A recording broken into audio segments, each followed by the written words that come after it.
Imagine an entire army marching into unknown territory, surrounded by a dense and treacherous forest. The Roman soldiers, as confident as ever, advance without suspecting that they are walking straight into a deadly trap. From the treetops and the shadows, watchful eyes track their every move. What seemed like just another military campaign would soon turn into one of the greatest disasters in Rome's history. But who was the man behind this ambush? How did a Germanic leader manage to turn the tide against the most powerful empire in the world? And more importantly, how close was Rome to losing everything to the warriors of Germania? Today, you will discover the story of Arminius, the Roman-trained soldier who betrayed Rome and became the empire's worst nightmare. An epic tale of revenge that nearly changed the course of history.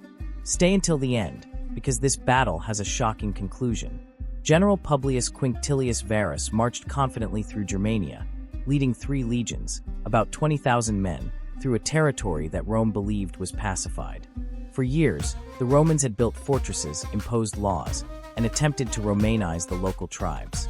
The presence of Arminius, a young Germanic commander who had served in the Roman army and was granted citizenship, reinforced this illusion of control. But behind his apparent loyalty, Arminius was plotting something grand. The march was slow, hampered by the rugged terrain and constant rain that turned the trails into treacherous quagmires. Supply carts got stuck, legionaries grumbled, and the long column of soldiers stretched dangerously along the Teutoburg Forest. But Varus, confident in the Germanic submission, saw no cause for concern. Then came the first attack. Shouts cut through the silence as arrows and spears rained down on the legionaries. From within the forest, Germanic warriors appeared like ghosts, painted for war, striking and vanishing before the Romans could react. The shock was immediate. Officers tried to organize a response, but confusion reigned. The forest, which was already a natural obstacle, had become a deadly trap. The uneven terrain prevented the Romans from forming their usual cohesive battle lines, while the Germanics knew every trail, every bend. Arminius, having learned Roman tactics, now used them against his former commanders. The Romans tried to forge a path, but each attempt was thwarted by more ambushes. The massacre dragged on for days. Troop morale crumbled as supplies were looted, and the wounded were left behind, condemned to a brutal death. Legionaries deserted, only to be hunted by the Germans or devoured by the forest itself. The heavy air was saturated with the smell of blood, sweat, and desperation. When resistance finally wore down, the few survivors who tried to surrender were captured and sacrificed in barbaric rituals. The standards of the legions were taken as trophies, and Varus, unable to bear the humiliation, fell on his own sword. The news of the destruction of the 3 legions would send Rome into despair. But the war, far from ending, was just beginning. News of the tragedy at Teutoburg quickly spread beyond the empire's borders, spreading terror among the Romans. When the messengers arrived in Rome, the impact was immediate. The aging Emperor Augustus was overcome with despair. According to reports, he wandered the palace, banging his head against the walls and crying out in agony, "Varus, give me back my legions." The shock of the defeat was more than a military issue. It was an open wound in Roman pride. Never before had 3 entire legions been exterminated in such a humiliating way. The bodies of the soldiers remained rotting in the forest, as there were no reinforcements to rescue them. The standards of the legions, sacred symbols of Rome's glory, were now in barbarian hands. Fear spread among the provinces. If the Germans could destroy 3 legions, who would stop them from advancing to the Roman cities along the Rhine? Governors of the northern provinces went on high alert, and defenses were hastily reinforced. In Rome, panic led to a brief period of repression and suspicion. Reports say Augustus strengthened the city's guard, even fearing an internal revolt. The expansion beyond the Rhine, once a dream of conquest, now seemed like an unbearable risk. For years, Rome had tried to make Germania a province, imposing laws, building roads, and founding settlements. But Teutoburg proved that Germanic submission was nothing but an illusion. Tiberius, Augustus' heir and a veteran commander, was urgently called to restore order. But even he hesitated. A revenge attack could mean losing even more soldiers in a hostile land, filled with invisible enemies. Rome, so accustomed to imposing its will through iron and blood, now had to decide whether it was worth continuing the fight in Germania or accept that some lands were beyond its reach. However, the humiliation of Teutoburg could not be forgotten. The Romans demanded an answer. And that answer would come, not in haste, but with precision, in the form of a new commander who would soon rise to avenge the fallen legions. The wound in Teutoburg still bled when Tiberius, now emperor, made a crucial decision. Rome needed revenge. But instead of leading the campaign personally, he chose a man who embodied the Roman spirit of discipline, courage, and glory, Germanicus Julius Caesar, his nephew and designated heir. Germanicus was young, charismatic, and beloved by the army. His presence on the battlefield fired up the legionaries, and his lineage, directly descended from Augustus, made him almost a mythical figure. More than a general, he was seen as the future of Rome. When he received command of the forces in Germania, soldiers and senators saw in him the hope of restoring the lost honor. His first challenge was to reorganize a traumatized army. Many of the soldiers now under his command had served under Varus and survived the humiliation of Teutoburg. They knew the horrors of that forest and feared the Germans, who seemed to know every shadow and trail better than any Roman. But Germanicus was not Varus. He studied the enemy, learned from the mistakes of the past, and took a meticulous approach. His army would not only march for revenge, but would do so with intelligence and surgical brutality. With each new training, the soldiers regained their confidence. With each successful patrol, the Germans felt the weight of Roman wrath approaching. Fortresses along the Rhine were reinforced, roads were widened to ensure continuous supplies, and Germanic informants were recruited to reveal Arminius movements. But not everyone was happy with this meteoric rise. In Rome, Tiberius watched his nephew with suspicious eyes. The army adored Germanicus, and his popularity grew with every victory. For a paranoid emperor, a young and charismatic general was a risk. Germanicus needed not only to defeat the Germans, but to do so without appearing too powerful in Tiberius' eyes. With the strategy set and an army hungry for glory, Germanicus marched.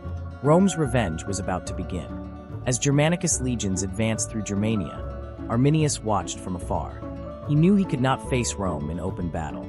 The disciplined phalanxes, the impenetrable shields, and the Roman war machines were devastating in conventional battles. But in the shadows of the forests, the treacherous swamps, and the winding mountains, the Germans were masters of war. Arminius had learned from his victory at Teutoburg that the secret was not to defeat Rome in a single battle, but to wear it down little by little. His strategy was simple and lethal. Lead the Romans into hostile terrain, attack in quick waves, and disappear before they could react. He and his warriors cut down trees to block roads, forcing the Romans to follow treacherous paths. Trails were altered, bridges destroyed, and false signs were left to confuse Roman scouts. Every Roman advance was meticulously monitored. When a legion strayed from the main group, the Germans attacked mercilessly. His warriors appeared like specters between the trees, throwing spears and axes at the legionaries before they could form their defensive lines. By the time the Romans tried to reorganize, the Germans had already vanished into the vegetation. The psychological terror grew with each passing day. The Roman soldiers never knew when the next attack would come, and the tension drained their morale. Moreover, Arminius used disinformation as a weapon. Germanic spies infiltrated among the Roman auxiliaries, spreading false rumors about safe routes or tribes willing to surrender. Often, the Romans followed these leads only to fall into deadly traps. While Germanicus marched determined to avenge Rome, Arminius was not just planning to resist. He wanted to wear down the Romans until their will to fight evaporated. He wanted every soldier to doubt their survival. The cat-and-mouse game had begun, and deep in the Germanic forests, Rome was playing on enemy territory. Germanicus knew that to defeat Arminius, it wasn't enough to march with his legions. He needed to dismantle the Germanic resistance from the inside, breaking its fighting strength and undermining the morale of the allied tribes. His plan wasn't just about battle, it was about strategic annihilation. The first step was to reorganize his forces. Germanicus instructed his commanders to abandon the traditional rigidity of Roman formations when in hostile terrain. Instead, he adapted his tactics, splitting his forces into smaller, agile, and lethal detachments. He recruited Germanic deserters who knew Arminius' ambush tactics well and could teach the legions how to avoid them. Additionally, he sent scouts to map every forest, every trail, and every potential ambush site. This time, Rome would not be caught off guard. The legionaries learned how to move silently, detect trap signals, and use the environment itself against the Germanics. But the war wouldn't be won only on the battlefield. Germanicus ordered systematic attacks on Germanic villages. He wasn't just defeating warriors, he was destroying their homes, burning their crops, and capturing their families. Each devastated village sent a message. Resisting Rome meant losing everything. Roman forts along the Rhine were expanded and reinforced. Germanicus knew the war could drag on for years, so he ensured his troops had constant supplies, avoiding various mistakes. Wherever Arminius fled, the Romans would be ready to pursue him. Moreover, Germanicus began to use Arminius' own strategy against him. Roman spies spread false information about the movements of the legions, leading the Germanics into carefully planned ambushes. Smaller tribes that once supported Arminius began to wonder if they were on the right side. Rome's vengeance would not be quick. It would not be merciful. Germanicus didn't just want to win. He wanted to ensure that no Roman legion would ever again be humiliated on Germanic soil. Now, Arminius' fate was sealed. He no longer faced a disorganized and frightened army. He faced a war machine that had learned from past mistakes. Germanicus knew that Rome wouldn't win this war just with swords and spears. Arminius had united the Germanic tribes against a common enemy, but this alliance was fragile. Many Germanic chiefs supported Arminius more out of fear or convenience than genuine loyalty, and it was this weakness that Germanicus aimed to exploit. He sent emissaries loaded with promises and gold to the tribal leaders. Rome didn't need to defeat them all. It just needed to divide their forces. Smaller tribes, weary of war and fearful of Roman reprisals, began to listen to the proposals. The promise of autonomy under Rome's protection was tempting, especially for those who saw Arminius not as a liberator, but as an ambitious usurper. The Romans also planted distrust among Arminius' allies. Spies and deserters spread rumors that the Cheruscan leader wasn't fighting for the tribe's freedom, but for his own power. They said that deep down, he wanted to replace Roman domination with his own tyranny. This seed of doubt began to grow among the Germanics. Moreover, Germanicus used his own noble position to his advantage. He wasn't just a general, he was a prince of the imperial family, the nephew of Tiberius, a direct descendant of Augustus. Many Germanic leaders saw him as a more powerful ally than Arminius could ever be. Rome's offer was simple. Those who submitted would be rewarded, while those who resisted would be exterminated. Diplomacy also infiltrated Arminius' own family. His father-in-law, Cestius, one of the most influential chiefs of the Cherusci, began to wonder if he had made the right choice in supporting his son-in-law. Rome offered him protection, status, and the chance to survive the chaos that was coming. Slowly, Arminius' network of alliances began to unravel. The real blow, however, came when Roman emissaries convinced some tribes to simply not show up for battles. At crucial moments, when Arminius needed reinforcements, they didn't come.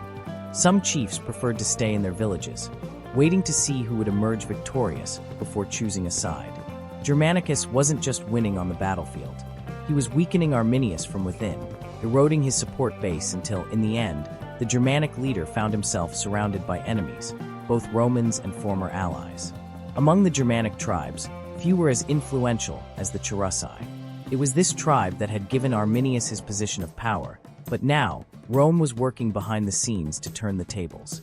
And the key to this lay in Cestius, Arminius' father-in-law, and one of the most respected leaders among the Cherusci. Cestius had supported his son-in-law when he turned against Rome, but over time, he began to question whether this endless war was worth the price his tribe was paying. The Cherusci were exhausted. Their fields had been burned, their villages plundered, their youth killed in battle. Meanwhile, Rome showed no signs of weakness. On the contrary, it seemed to grow stronger every day. Germanicus' emissaries were patient. They didn't demand an immediate surrender. First, they offered guarantees, protection from rival tribes, trade privileges, and the promise that the Cherusci would maintain autonomy if they accepted an alliance with Rome. Then came the insinuations. Arminius was isolated, fighting an impossible war.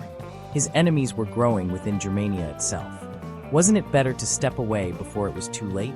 Doubt was planted, and Cestius began to hesitate. He was not alone. Other Cheruscan nobles also began to see Arminius as an obstacle to their people's survival. After all, how long could they resist Rome's wrath? When the betrayal finally came, it was a devastating blow to Arminius. Without the full support of the Cherusci, his position became untenable. Other tribes began to question if it was still worth following him. The leader who once seemed invincible now faced a two-front war.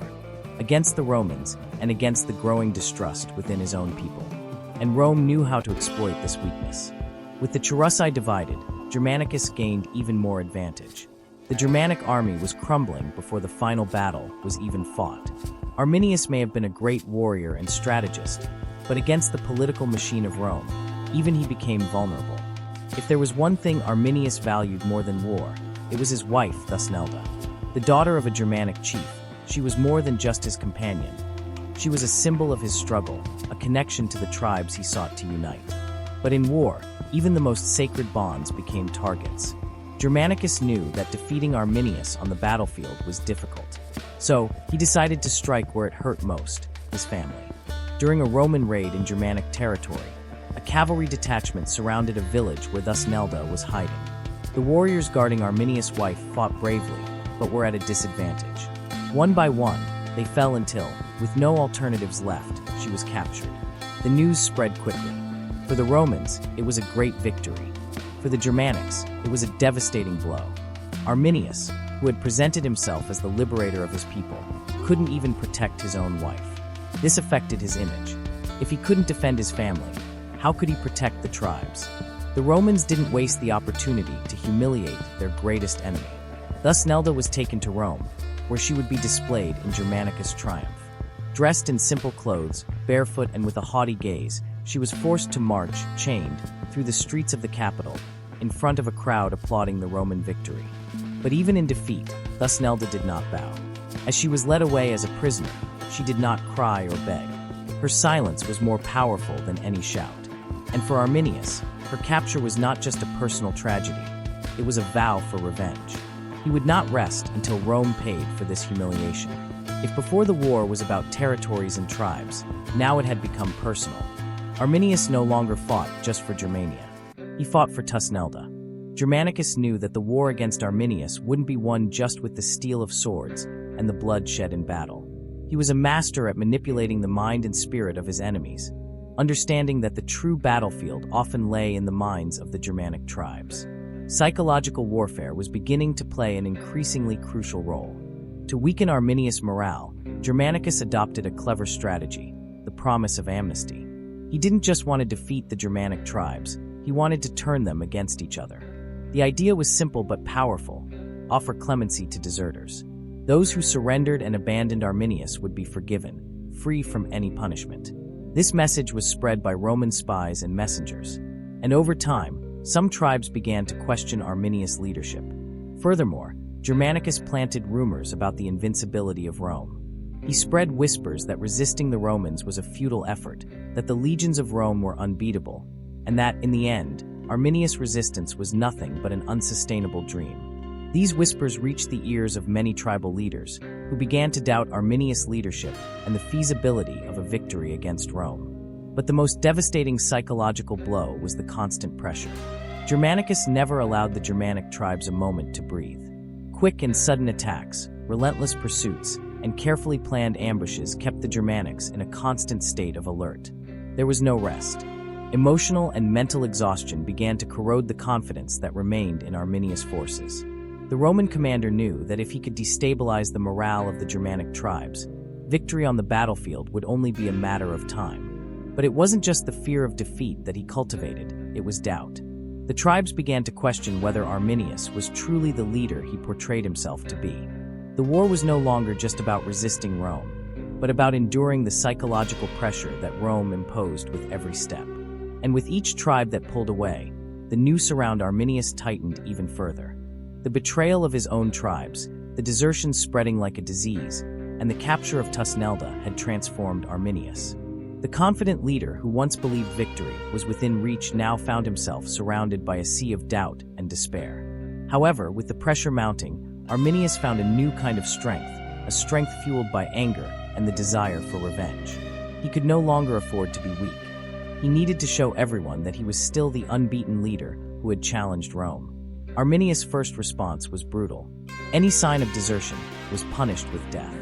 The traitors were dragged to the center of the camps, where their public execution served as a warning to all who considered abandoning the fight. He ordered his soldiers to be merciless, that there would be no mercy. He was determined to make sure no one else thought about deserting. Each punishment was a demonstration of his authority and the cost of betrayal. On the battlefield, Arminius also began to adopt even crueler tactics. He knew he couldn't face Rome directly in open field and win, so he doubled down on his guerrilla tactics, attacking the Roman forces in stealthy and devastating ways. He infiltrated enemy lines, used the terrain to his advantage, and when the Romans least expected it, struck a deadly blow. His ambushes became quicker, more lethal, and with every attack, he made it clear that Rome was no longer invincible. The Romans began to feel the shift. The leader who had been underestimated was now more dangerous than ever. The attacks became more frequent and unpredictable, and the fear of being caught in the treacherous Germanic forests started to erode the confidence of Germanicus legions. For every Roman victory, Arminius responded with a calculated vengeance, and the war became an endless cycle of losses and gains. Arminius was no longer just fighting for the independence of his land. He was fighting for his honor and for his family.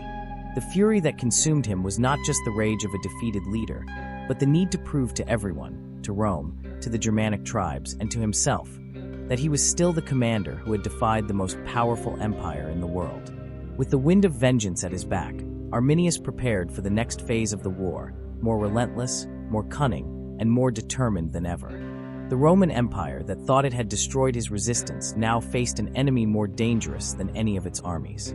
Arminius' war was not just fought against Rome, but also against the division it caused within his own house. Flavius, his younger brother, served as an officer in the Roman army. They had both been raised in the same land, sharing the same blood, but the circumstances of the war had set their destinies on opposite paths. Flavius did not take pride in the war, but he was a Roman. He believed that loyalty to his country, Rome, was unquestionable. When he learned of Tusnelda's capture, he felt a deep sorrow, for he knew it meant not only a defeat for his brother, but an immeasurable personal pain. But duty called, and he remained firm by Germanicus' side, trusting that Roman victory was inevitable. The meeting between the brothers was inevitable. When Flavius received orders to lead a small detachment to the area where Arminius and his forces were hiding, he knew it would be impossible to avoid direct confrontation. The tension between the two was no longer just a matter of loyalty to Rome or Germania. It was an emotional battle that extended to their hearts. The two met in an isolated field, with the dense forests of Teutoburg in the background. Flavius, in his shining Roman armor, looked at Arminius, who approached with his warriors, his face marked by battle and suffering. Arminius, silently, watched his brother. "Why, Flavius?" Arminius asked, his voice heavy with pain. "Why ally yourself with Rome? Aren't we more than just brothers?" Flavius, with a sad look, replied, "We are, Arminius. We always will be. But Rome is our home now. I can't turn back." The answer cut Arminius like a sharp blade. He knew his brother was torn between duty and blood. "And Tusnelda? What has Rome done to her? Don't you see what they've done to our family?" Flavius closed his eyes for a moment, a slight tremor in his hands. He wanted to believe the war had meaning, that Rome's laws were just, but the pain of what had happened to Tusnelda tortured him. I didn't choose this, Arminius. No one chose this. But you can't fight Rome anymore. You've lost. I am your brother, but I am also Roman." For a moment, the two men stood in silence, the weight of their relationship marked by war hanging between them. Arminius looked at his brother, and for a brief second, a spark of hope ignited. Maybe Flavius would convince himself he was on the wrong side. But seeing the resolve on Flavius' face, he knew it wouldn't be like that. The empire he despised was stronger than ever, and his brother could never be the man he wanted him to be. With one last look, Arminius turned, and his warriors followed him. Flavius, for his part, also walked away. The two brothers had met, but they were farther apart than ever. The war that separated them was no longer just a battle of swords, but of loyalties irreparably lost. When winter began to dissipate, bringing a lightness to the air, Arminius knew time was against him. The tribes he commanded had been weakened by defeat and despair, and he needed to secure a victory to reignite hope. But the Germanic resistance was no longer what it had been. Despite his skills as a strategist, he found himself in a dilemma. How could he defeat a Roman army that always seemed one step ahead? The answer came when Arminius observed the rocky hills in the distance, their peaks cutting through the gray sky. He knew that these hills might be his last chance. The terrain was rugged, perfect for his ambush tactics. Dense forests and treacherous valleys formed a natural maze where the Romans would have difficulty maneuvering. There, he planned an attack that, if successful, could turn the tide of the war.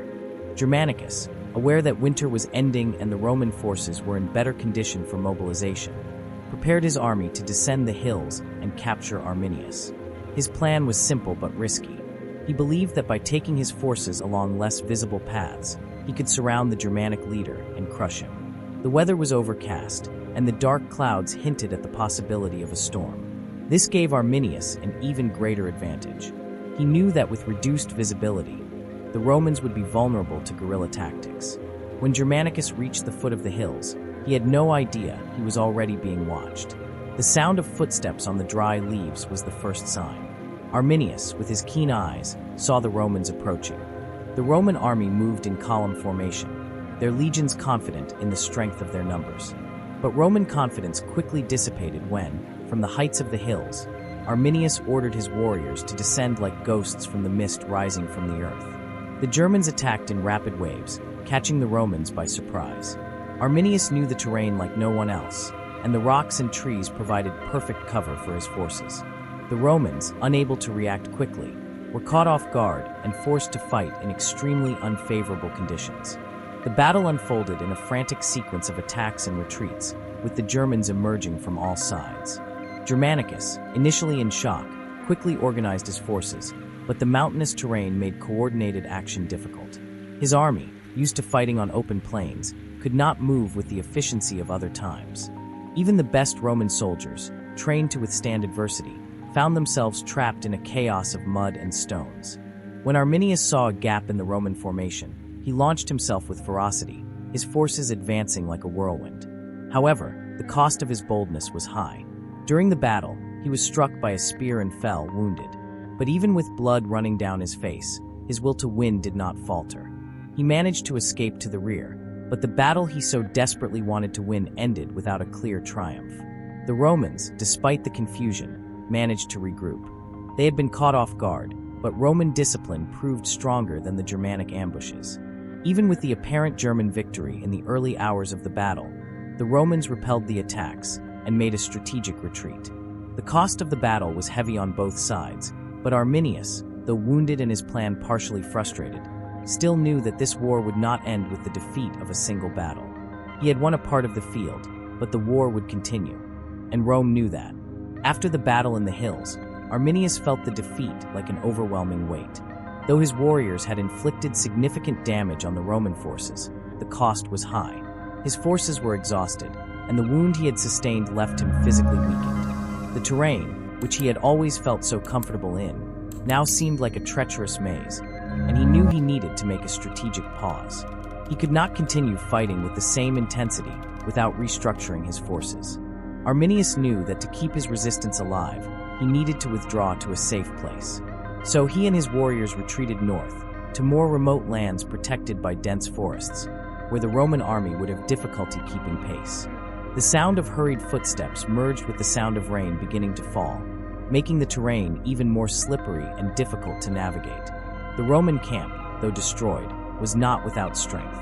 Germanicus and his Roman commanders knew that Arminius' victory would not be enough to secure his supremacy. As the Roman army reorganized for a new offensive, Arminius desperately tried to rally what remained of his alliance.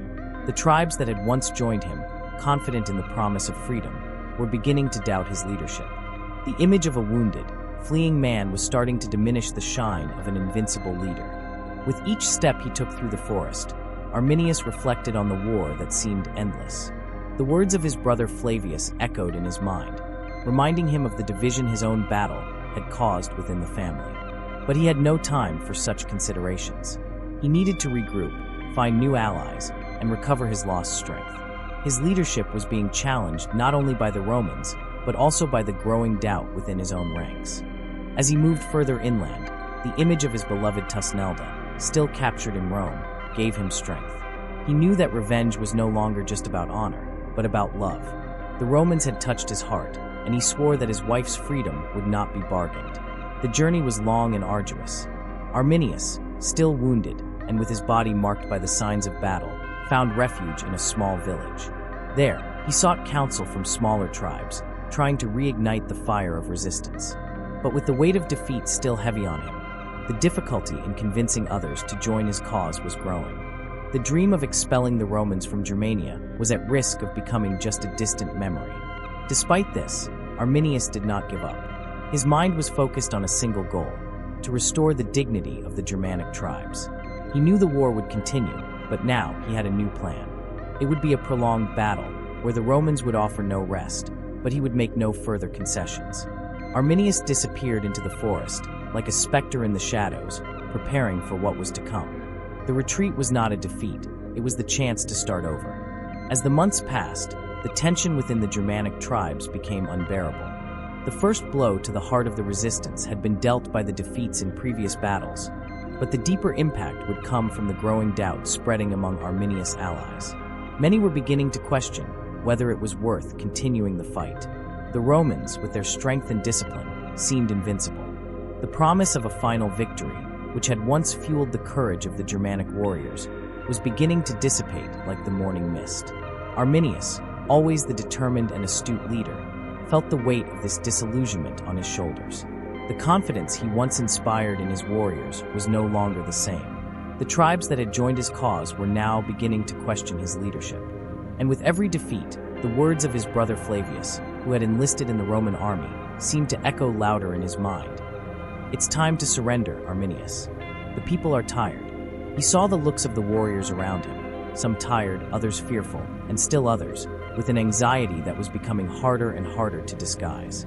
When he approached a tribe, some eyes avoided contact, as if Arminius' mere presence was a reminder of suffering and loss.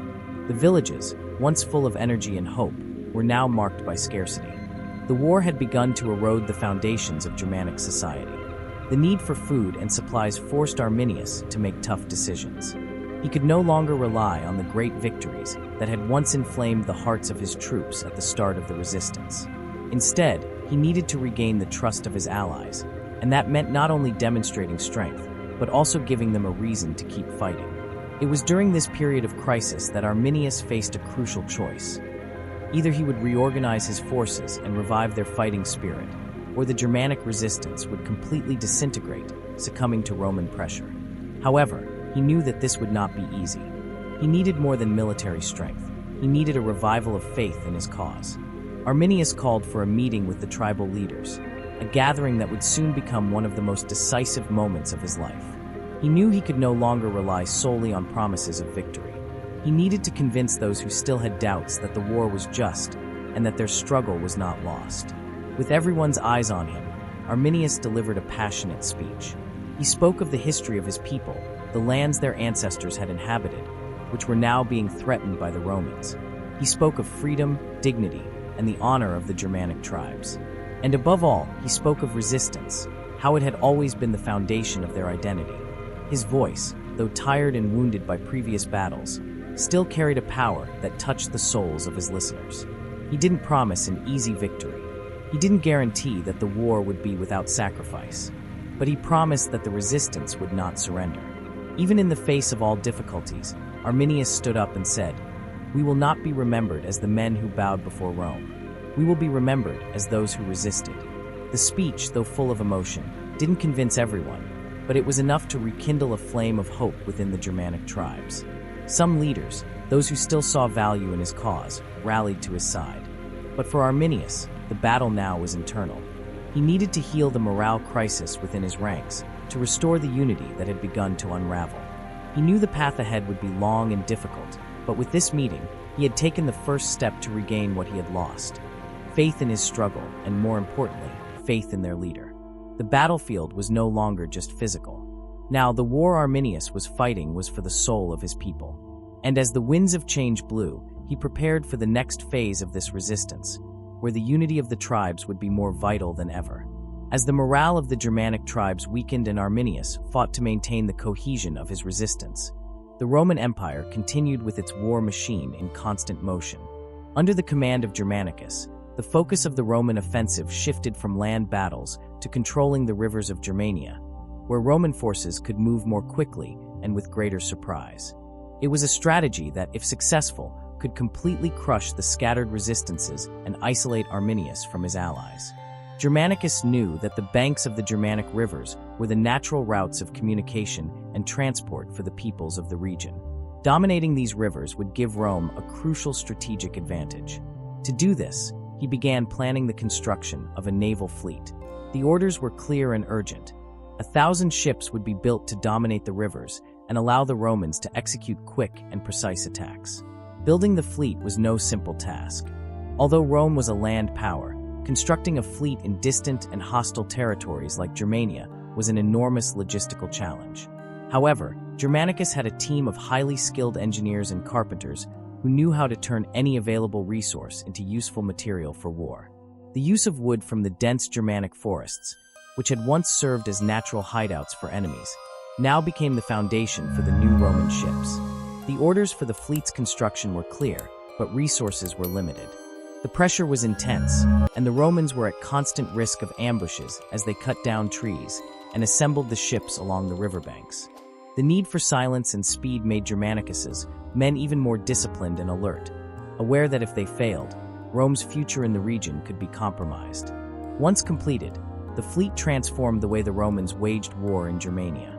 Now, with fast and agile boats, they could cross the rivers and strike with a precision that had previously seemed impossible. Germanicus planned to use this mobility to reach the most remote areas, disrupt the Germanic supply chains, and force local leaders to submit to Rome. The tribes that had once felt safe in the forests or in distant areas now began to feel the pressure of the siege. Meanwhile, Arminius watched the growth of the Roman fleet with growing despair.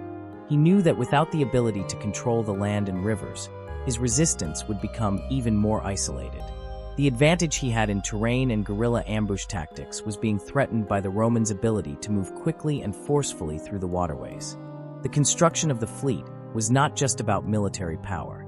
For Germanicus, it also represented a matter of prestige and symbolic strength. With the fleet ready, he would not only become a physical threat, but also send a clear message to all the Germanic tribes. Rome was no longer a vulnerable force. Rome was adapting, transforming into an unbeatable presence, capable of reaching the most distant places and overthrowing those who dared to resist. Arminius, now more isolated than ever, knew he needed to adapt as well. The forests and swamps he knew so well might no longer be enough to escape the new threat. It was time to seek a new tactic, a new way of war. And so, as the Roman boats cut through the rivers, the Germanic resistance prepared for another chapter in the war for freedom. The game was changing, and the upcoming battle could be the turning point for the fate of both sides. With the Roman fleet dominating the rivers of Germania and pressure mounting on his allies, Arminius was forced to adapt his tactics. The open field battles, which had once been so effective against the Romans, were no longer viable. The dominance of the terrain and the use of forests and swamps no longer offered the advantage he had in the early clashes. The mobility of the Roman legions, now enhanced by the fleet, made the battlefield more unpredictable, and Arminius needed to find a new form of resistance. His response was to abandon direct confrontations with the Romans. The terrain of Germania, with its dense forests and swampy areas, still offered an advantage for those who knew how to use it to their benefit, but now he would need to rely even more on quick ambushes and surprise attacks, utilizing the terrain instead of fighting head-on. Arminius called his commanders and most experienced warriors, explaining his new strategy: to disperse their forces and strike with greater agility. Instead of gathering a large army for a frontal battle, he would begin creating small groups of warriors, faster and stealthier, who would infiltrate the Roman lines and strike unexpectedly, exploiting the gaps created by the constant movement of the legions. But there was a risk involved. The Romans were now better prepared for ambushes, and their fleet gave them the ability to react quickly to any movement in their territories. Arminius would need to be even more cunning, knowing every route, every forest, every swamp like the back of his hand. He trusted the deep knowledge he had of the region, something even the Romans could not match. But as effective as his guerrilla tactics were, the Roman army now possessed superior strength and organization. Moreover, Arminius knew he could not fight alone. The unity of the Germanic tribes was more important than ever, and he needed to regain the trust of those who had started to doubt his leadership. Many tribal leaders, disillusioned by the defeats, were already thinking of negotiating with the Romans. To defeat Rome, Arminius needed to be not only a military leader, but also a skilled political leader.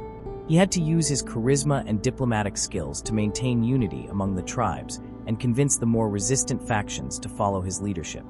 In the secret meetings with the tribal leaders, Arminius insisted that the fight was not just against Rome, but against the subjugation of the Germanic tribes, the loss of their freedom and culture.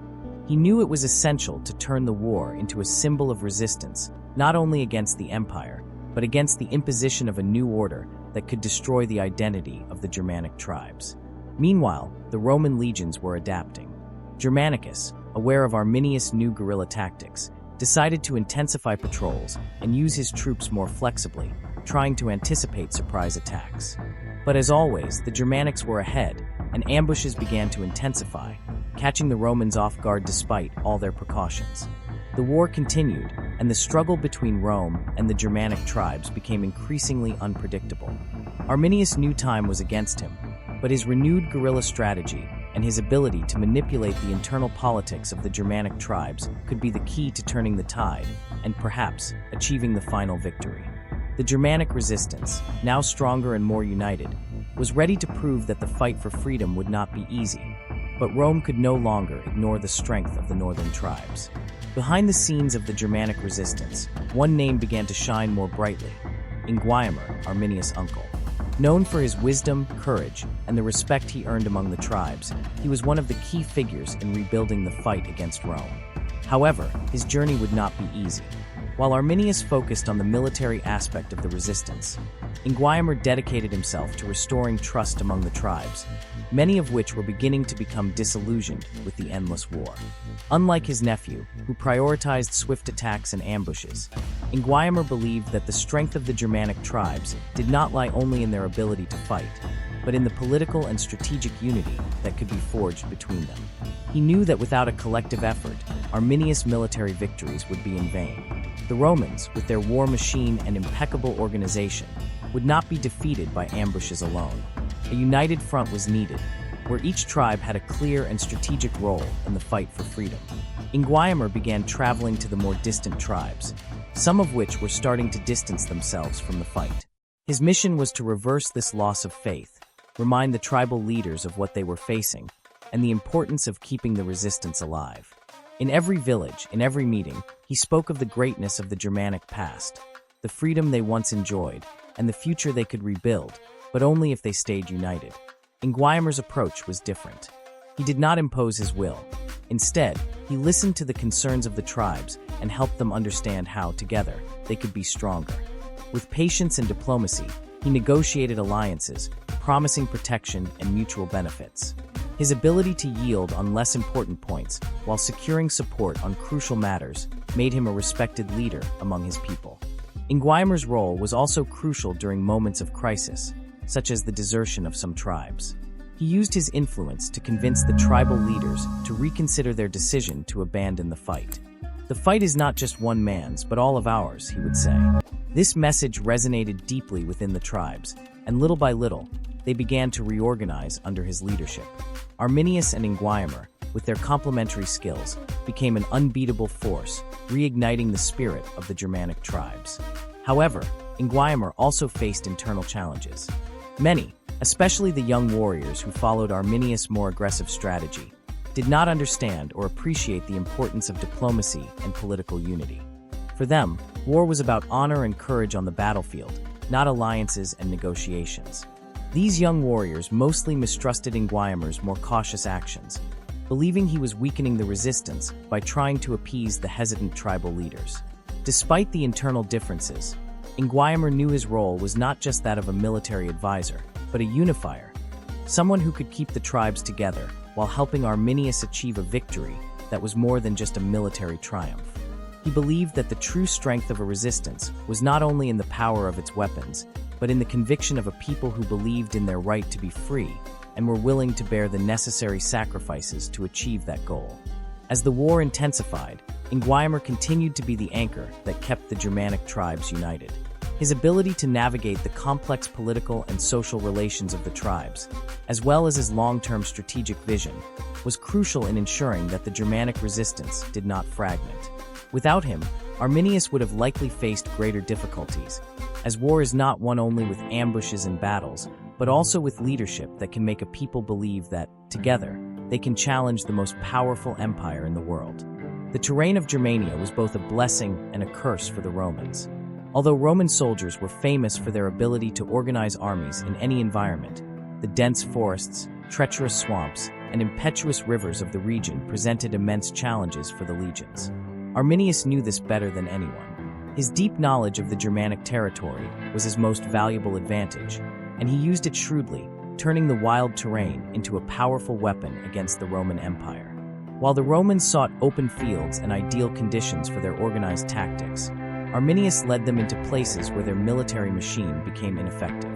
He knew that despite their formidable legions, the Romans were not prepared for the unpredictability and chaos of dense forests, where visibility was limited and the slippery terrain made fast movements difficult. The use of forests, where the Romans could not use their traditional formations, became a mental game, with the Germanics always one step ahead. In the swamps, the situation became even more dramatic. With the low vegetation and water covering the ground, the Romans were overburdened and vulnerable. Their heavy boots, large shields, and full armor made them slow and exposed. Arminius, on the other hand, knew how to move with agility between the trees and flooded areas, taking advantage of every gap to attack and disappear quickly. He and his warriors were like shadows, blending into the environment to the point where the Romans did not even realize they were being watched until it was too late. But mastering the terrain was not limited to ambushes. Arminius knew that the Romans, with their power of organization and discipline, could react quickly if they found themselves forced to fight in the open. Therefore, he also manipulated the terrain to hinder any advance or retreat. He used the land to force the Romans to face the Germanic tribes in locations where retreat was not an option or where the terrain made army movements difficult. At certain times, he also used rivers as natural obstacles. The Germanics, more familiar with the waterways, could use small boats or cross rivers at strategic points, while the Romans were limited by their large vessels and the need to cross with a significant number of soldiers and supplies. Furthermore, the rivers, with their steep banks and areas ideal for ambushes, were perfect for Arminius to plan surprise attacks that left the Romans disoriented and unable to respond effectively. Throughout his campaigns, Arminius began to build a network of allies among the tribes that knew the territory as well as he did. They were in every corner of Germania, ready to help with information about Roman movements and to provide necessary support on the ground. When the Romans moved in large groups, Arminius' allies sent warnings about the locations where the Roman army would pass, allowing the Germanics to prepare ambushes in advance. Arminius' greatest trick, however, was his ability to create a sense of constant uncertainty and danger. He knew that by making the Romans feel like they were being watched at all times, they would become more cautious and, consequently, slower.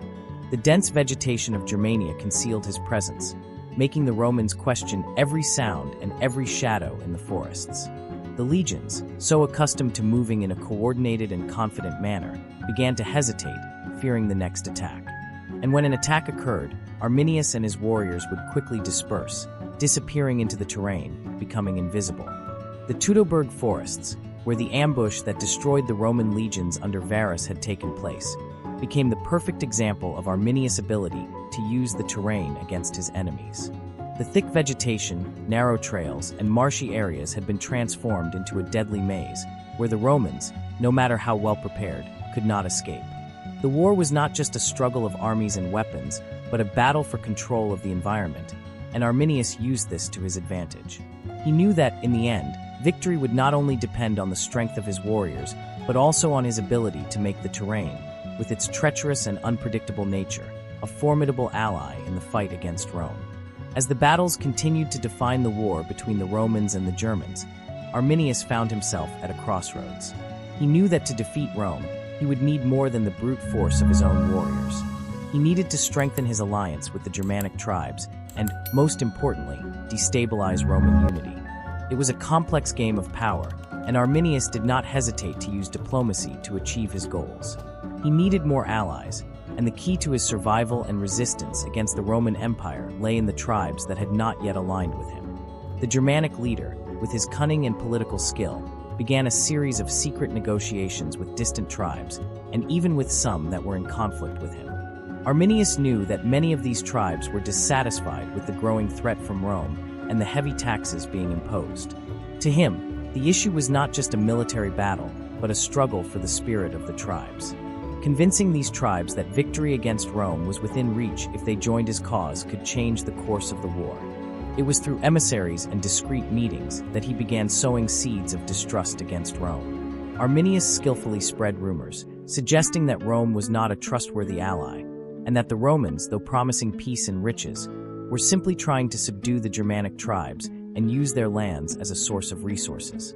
He also generously offered autonomy and advantages to the tribes that chose to join him, emphasizing the freedom their peoples could retain if they defeated the Romans. By portraying Rome as an empire of oppressors, he managed to touch the sensitive chords of several tribes that had, for a time, remained neutral but now saw in resistance a chance to claim their territory and independence. Arminius was not just a warrior, but a skilled political strategist. He knew that he could not afford to wait for these tribes to align with him out of fear of Rome or through the strength of his weapons. He appealed to their deepest values and emotions, invoking the memory of ancient Germanic heroes and reminding them of the honor and glory that would come with resisting Rome.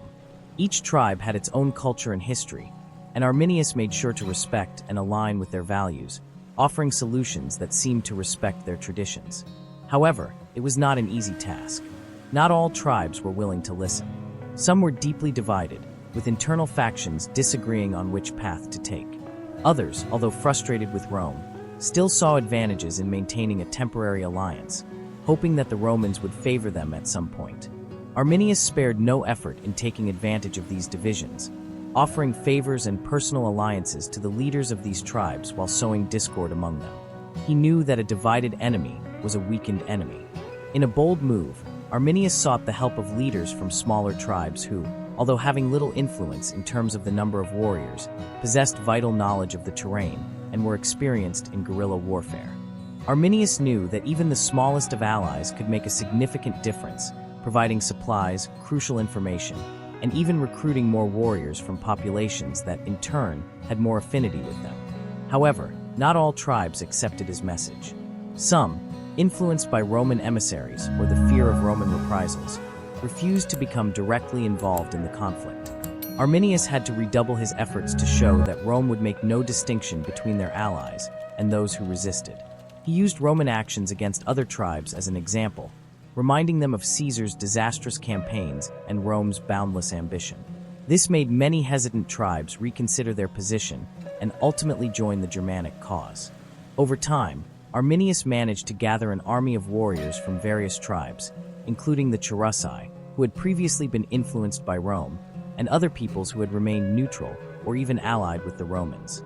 While not all tribal leaders agreed on everything, the promises of freedom and autonomy, along with the growing threat of Rome, created an unstable but powerful union. As time passed, this diverse alliance became a formidable force, and Arminius' resistance to the Romans gained even more weight. He was no longer just the leader of one tribe, but a symbol of resistance and unity among the Germanic tribes. Now, the war was not just about fighting Rome, but about asserting the identity and independence of an entire region, united by the will to resist oppression. With the growing strength of this alliance, Arminius knew that the war was far from over, but he had a significant advantage: the unity of the Germanic tribes and the increasing distrust of Rome. Each victory was not just a military defeat for the Roman Empire, but a validation of the idea that, if united, the tribes could truly challenge Rome's power. Rome, with its impressive military strength and vast empire, never imagined that Germania could become such a serious threat. The empire, accustomed to dominating with its unbeatable organization, failed to see that the enemy before them not only had courage, but also intelligence. Germanicus' unwavering confidence in his strategic abilities, combined with his belief that the Romans were invincible, would ultimately become the main flaw that Rome would pay dearly for. Germanicus, still shocked by the defeat of Varus and eager to restore Roman honor, believed that victory over Arminius was inevitable. His expansion plans were now focused on eradicating what remained of the Germanic resistance. With this, he began to underestimate the guerrilla tactics that Arminius so skillfully employed and the harshness of the terrain, which the Romans, for the most part, could not fully understand. Unlike the brute force that dominated open fields, the terrain of Germania, with its dense forests, treacherous swamps, and winding rivers, offered the Germanic tribes a huge advantage. Germanicus' army, mostly composed of experienced Roman soldiers, was conditioned to fight in a specific way. In open fields, with rigid formations and strategies based on strength and discipline. When the confrontation occurred in challenging terrains like swamps or dense forests, the Romans found themselves disoriented and vulnerable. They were far from the unbeatable forces that once dominated the Mediterranean, now trying to adapt to an unpredictable enemy using the terrain as a weapon. Another critical mistake of Rome was underestimating Arminius' leadership abilities. Throughout the campaigns, Germanicus believed that a divided enemy, weakened from within, with so many tribes temporarily uniting under Arminius, would fall easily. However, Arminius, more than just a military leader, was also a master of the psychology of war. He understood that the morale and unity of the tribes were key. By cultivating an image of resistance and liberation, he galvanized the Germanic people around him and earned their respect for his leadership, something the Romans failed to recognize. No matter how much the Romans adapted to the local tactics, Rome never managed to overcome the disadvantage of its own rigid structures on unstable terrain. The Romans were used to dominating with the weight of their strength and the certainty of victory, but in Germanic terrain, patience and adaptability were essential, and these concepts did not align with Roman methods. The strategic error was reflected in a series of failed decisions. The attempt for a direct confrontation in the most disadvantageous conditions, the disregard for tribal psychology, and the exclusive focus on regaining military control without considering the psychological impact of the war on the Germanic tribes. Instead of destroying the Germanic warriors, Rome was strengthening them, giving them a higher purpose, a cause to fight for. Furthermore, the Roman Empire made a crucial mistake by continuing to underestimate the importance of alliances. Germanicus, in his vision of military superiority, believed that Roman military power would be enough to shake the spirit of the Germanic tribes. However, as enemy tribes began to join Arminius, the Roman Empire was starting to realize too late that the war was no longer just military, but political as well.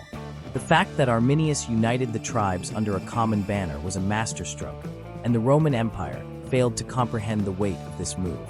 Rome also took too long to realize the true strength of its enemy. With overconfidence, the empire did not adjust its tactics effectively to combat the guerrilla tactics employed by Arminius and his tribal allies. Instead of reacting more strategically and flexibly, Rome clung to old formulas of direct confrontation.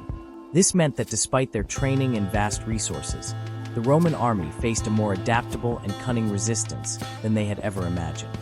As the war went on and Arminius victories began to accumulate, the Roman Empire saw its own mistakes take clearer shape. Rome failed to adjust its strategy to the new type of war that was unfolding, and now, the consequences were becoming more evident. The pressure to react increased, and Roman confidence began to waver. The Germanic victories were not only a demonstration of military strength, but also a reflection of the Roman Empire's failure to understand its enemy and the nuances of its war. This distrust generated by Rome's mistakes spread like wildfire throughout the empire, affecting the morale of the legions and challenging the authority of the generals. In the end, Rome had underestimated its enemy, and now it was paying a high price. After months of exhausting conflict, where the Roman Empire was feeling the effects of previous failures, a final offensive was launched to try to end the Germanic resistance and secure Rome's supremacy in the region. Germanicus, determined to restore the honor lost by Varus legions, began to gather forces for one last attempt to crush Arminius once and for all. But deep down, he knew that this campaign was more than just a military battle. It was the turning point of a war that defied the empire itself. This time, Rome could not afford to make the same mistakes.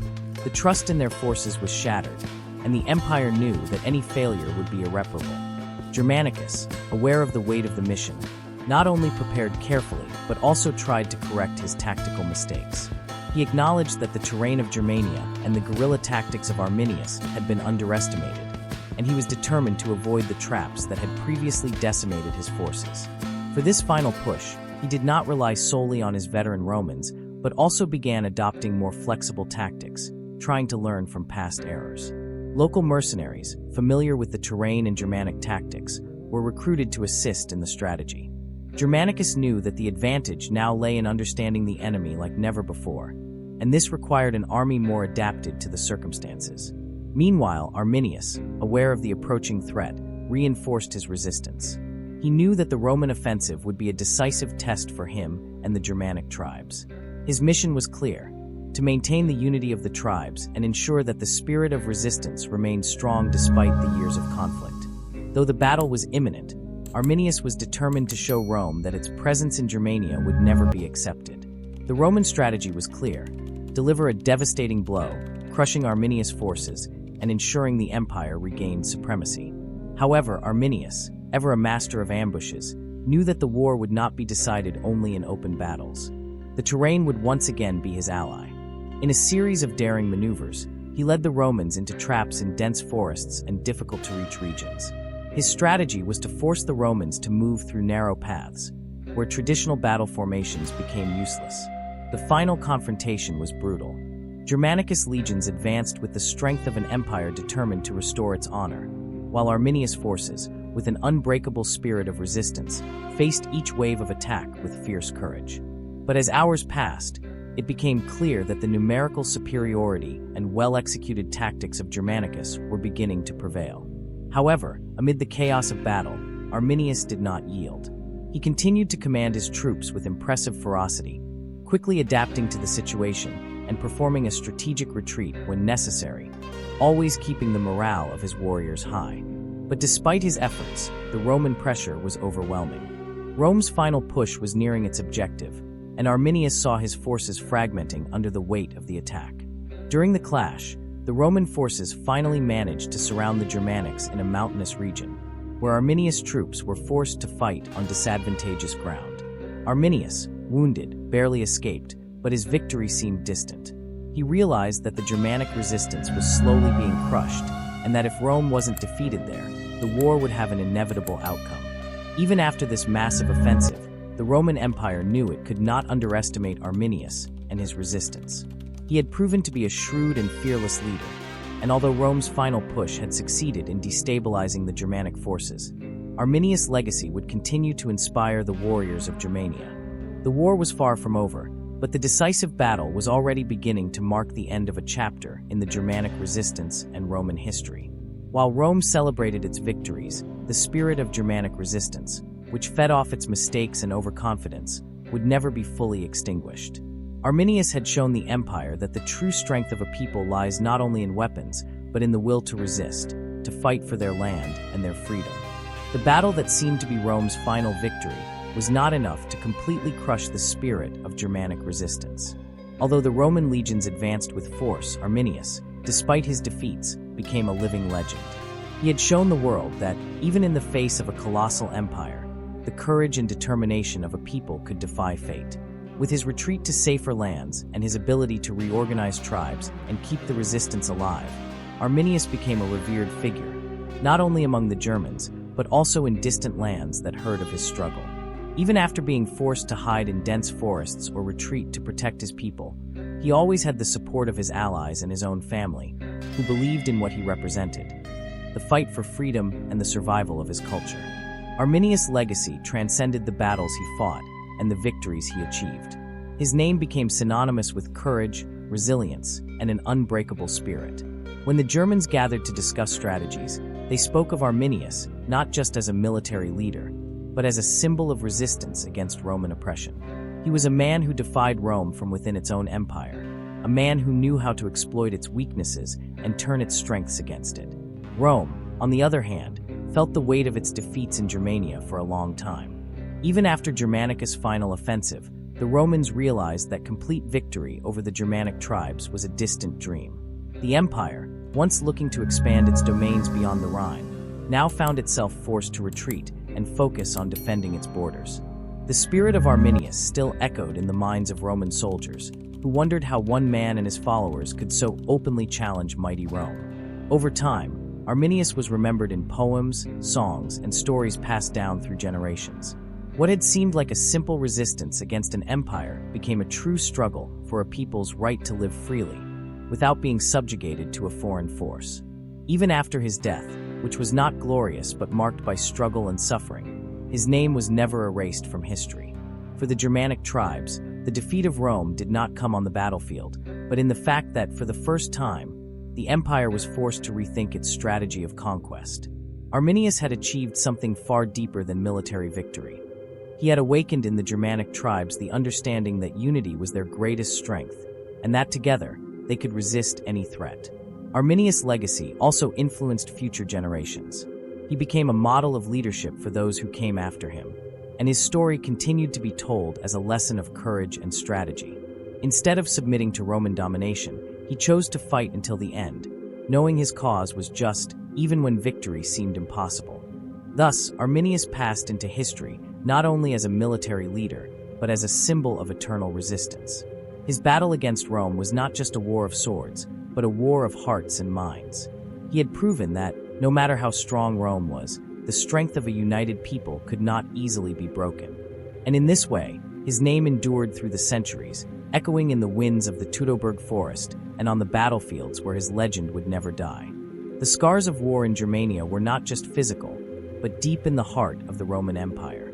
For centuries, Rome saw itself as the unstoppable force, capable of subjugating any civilization or people that crossed its path. But Teutoburg shattered that unwavering confidence and exposed the vulnerabilities of the empire, challenging its capabilities and its pride. In the imperial palace, the impact was immediate and devastating. Emperor Augustus, a man who had always prided himself on the empire's expansion, suffered with the loss of his legions in such a disastrous battle. When he heard of the massacre, his reaction was a cry of despair that reverberated through the palace walls. "Varus, give me back my legions." The emperor's words echoed, not just as a lament for the loss of his men, but as a direct blow to his vision of the empire. The defeat at Teutoburg was not just a battle lost. It represented the end of Rome's aspirations to dominate lands beyond the Rhine. The idea of turning Germania into a Roman province, a plan that seemed within reach, was abandoned. Rome, which once dreamed of conquering more lands, now had to settle for defending its borders. The empire's borders, once seen as a mere limit for expansion, now became a point of constant resistance, a reminder of the magnitude of a war Rome had not planned. As the Roman legions tried to recover lost ground and soldiers returned from frustrated campaigns, the empire was confronted with a new reality. Rome, with all its grandeur, needed to rethink its expansion strategy and focus. The confidence in its invincibility was deeply shaken, and for the first time in many decades, the Romans wondered whether they could truly conquer more territories or if they needed, in fact, to focus on protecting what they already had. The humiliation of losing 3 entire legions, with no chance for immediate revenge, also affected the morale of the Roman army. While the empire was vast and its resources nearly limitless, the value of the loss was incalculable. Each Roman standard lost in the Teutoburg Forest represented a piece of Roman military honor that could never be restored simply. These standards, symbols of power and glory, fell into Arminius' hands, and the act of capturing them was a continuous reminder of Rome's vulnerability. However, the defeat not only affected the morale of the soldiers, but also had repercussions on Rome's internal relations. Emperor Tiberius, Augustus' successor, faced growing pressure. While he was being demanded to avenge the defeat and restore Roman honor, the weight of his decision became increasingly clear. Tiberius' initial hesitation to launch an offensive to avenge the loss was seen as weakness, but the political pressures, the demands from the military class, and the fear of further weakening Roman power forced him to act. Externally, the defeat also weakened the empire in the eyes of neighboring peoples. Other nations that had once seen Rome as an invincible force now began to question its real strength. Rome, which had been able to subjugate people with a mere gesture, now found itself in a defensive position. And this affected not only military relations, but also the diplomatic alliances that Rome carefully cultivated.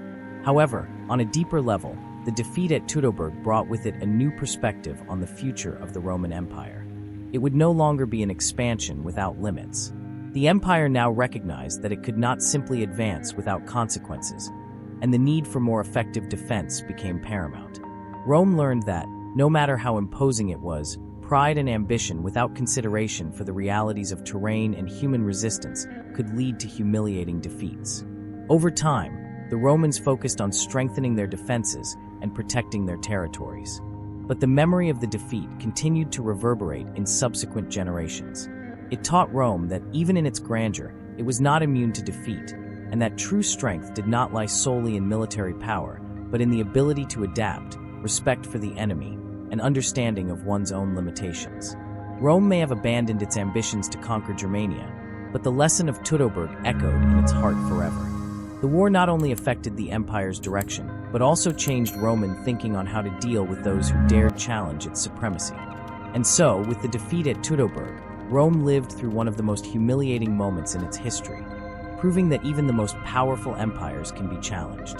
The lesson left by this battle reverberated for centuries and shaped the way the empire dealt with its enemies and borders. But the story doesn't end here. If you were fascinated by the events that changed the course of Roman history, don't forget to like this video and share it with your friends. Want to learn more about epic battles, military strategies, and the most remarkable moments in ancient Rome? Subscribe to the channel and hit the notification bell so you don't miss any new content. And of course, I'd love to know your opinion. Leave a comment below. What do you think could have changed the outcome of the Teutoburg War? Let's continue this historical conversation. See you in the next video.